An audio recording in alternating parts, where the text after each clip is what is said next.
அஸ்ஸலாமு அலைக்கும். Hello friends, welcome to my channel savings ideas இன் தமிழ். இன்றைக்கு அதாவது 2 February 2026 இன்றைக்கி மார்னிங் அப்டேட் ஆன கோல்டு ரேட்டு 13,890. இன்றைக்கி மட்டுமே 3 வாட்டி கோல்டு ரேட்டில் சேஞ்சஸ் வந்துச்சு. அப்புறம் அகெயின் மத்தியானம் 13,419 குறைஞ்சிச்சு, அதாவது 400 ருபீஸ்க்கு கம்மியாச்சு. அகெயின் இந்த ரேட்டை விட ஒரு 250 ருபீஸ் இன்க்ரீஸ் ஆகி 13,740 அப்படின்னு ஈவினிங்கில் ரேட் அப்டேட் ஆச்சு. ஆக்சுவலாக மார்னிங்காக அப்டேட் ஆன இந்த அமௌண்ட்டே நேற்று, அதாவது சாட்டர்டே அண்ட் சண்டே 2 நாள் அப்டேட் ஆன சாட்டர்டே அண்ட் சண்டே 2 நாள் ஒரே ரேட் தானே இருக்கும், அந்த ரேட்டை விட ரொம்ப கம்மி தான். ஏன்னா அப்போ 14,720 இருந்துச்சு, இப்போது 13,890ங்கிறது ரொம்ப கம்மி தான். இருந்தாலும் 490 வரைக்கும் நமக்கு கம்மியானதும் இன்னும் கம்மியாகுமோ அப்படிங்கிற மாதிரியான எக்ஸ்பெக்டேஷன்ஸ் எல்லாம் வர ஆரம்பிச்சிருச்சு. அப்புறம் சடனாக ஈவினிங்கே அகெயின் கூடிருச்சு. ரொம்ப கூடலை, இருந்தாலும் குறைஞ்சி கூடுனதுனால அதில் நமக்கு ஒரு சின்ன ஃபியர் வரதான் செய்யுது. அப்புறம் சில்வரும் அப்படி தான், முன்னாடி 425 வரைக்கும் இன்க்ரீஸ் ஆனது இப்போ 300 அளவுக்கு கம்மியாயிருச்சு, ரொம்ப கம்மியாயிருச்சுன்னு கூட சொல்லலாம். இந்த டைமில் கோல்டு அண்ட் சில்வரில் இன்வெஸ்ட் பண்ணுறது ரிலேட்டடாக ஒவ்வொருத்தருக்கும் ஒவ்வொரு மாதிரியான தாட்ஸ் எல்லாம் வருது. கோல்டு அண்ட் சில்வரோட ரேட்டு இதுக்கடுத்து கூடுமா குறையுமா அப்படின்னு கேட்டால் அந்த ப்ரெடிக்ஷனை எக்ஸாக்டாக யாராலையுமே சொல்ல முடியாது. குறையும்னு ப்ரெடிக்ட் பண்ணும்போது ரொம்ப கூடும்னு ப்ரெடிக்ட் பண்ணும்போது கொஞ்சம் கம்மியாகவும் செய்யும்.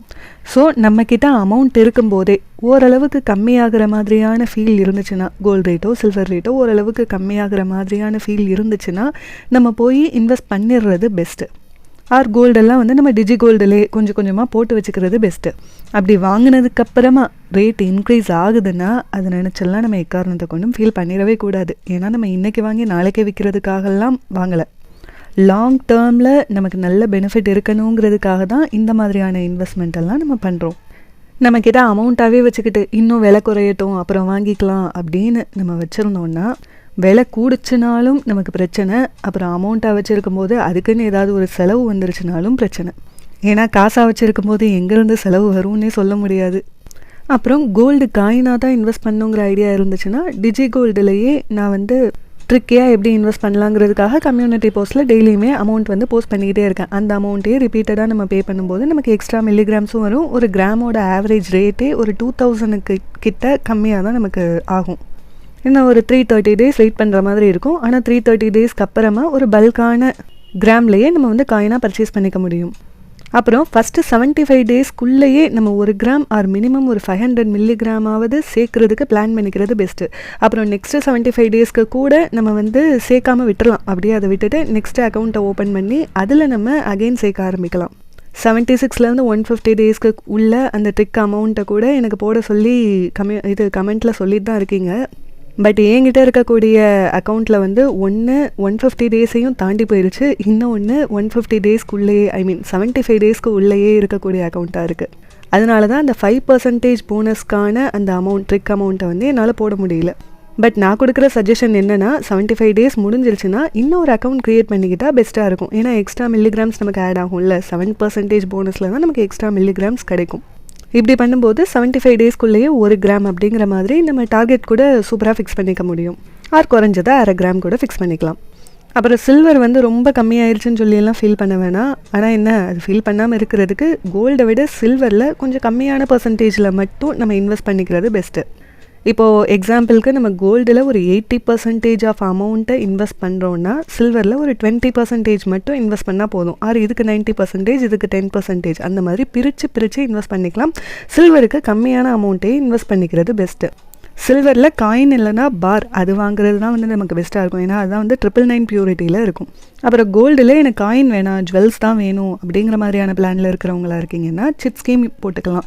சிட் ஸ்கீம் போடும்போது மந்த்லி நம்ம ஒரு குறிப்பிட்ட அமௌண்ட்டை பே பண்ணும்போது நமக்கு ஆவரேஜ் ரேட் கொஞ்சம் கம்மியாக இருக்கிறதுலையே சூப்பரான ஜுவல்ஸ் எல்லாம் 18% வரைக்கும் வேஸ்டேஜ் இல்லாமல் எடுத்துக்க முடியும். காயின் சாமாத்தையும் ஜுவல்லாக தான் வாங்க போகிறேங்கிற பிளானில் இருக்கீங்கன்னா அப்படி பண்ண வேண்டாம். சிட் ஸ்கீம் வழியாக நீங்கள் டேரெக்டாக ஜுவல் பர்ச்சேஸே பண்ணிக்கலாம். இல்லை நான் இப்போதைக்கு காயின்ஸாக வாங்கி வச்சுக்கிறேன், ஃப்யூச்சரில் என்னோட பிள்ளைங்களுக்கு ஜுவல்ஸ் வாங்கி கொடுக்குறது, இல்லைனா நானே ஜுவல்ஸ் வாங்குறது அந்த மாதிரி பிளானில் இருக்கேன் அப்படின்னு சொல்கிறீங்கன்னா காயின்ஸாக இப்போதைக்கு வாங்கி வச்சுக்கிட்டு பின்னாடியும் ஒன் டைம் இன்வெஸ்ட்மெண்ட் இருந்துச்சுன்னா அந்த மாதிரியான ஒன் டைம் இன்வெஸ்ட்மெண்ட் பிளானில் கூட போட்டு அப்பையும் ஒரு 11 months வெயிட் பண்ணுற மாதிரி இருக்கும். வெயிட் பண்ணி நம்ம வேஸ்டேஜே இல்லாமல் ஜுவல்ஸ் வாங்கிக்கலாம். பட் ஃப்யூச்சர்லேயும் அந்த மாதிரி ஸ்கீம்ஸ் எல்லாம் இருக்குமான்னு சொல்ல முடியாது. மேபி இதை விட அட்வான்ஸ்டான ஸ்கீம்ஸ் கூட ஸ்டார்ட் பண்ணாலும் பண்ணலாம் நிறைய கடைகள்.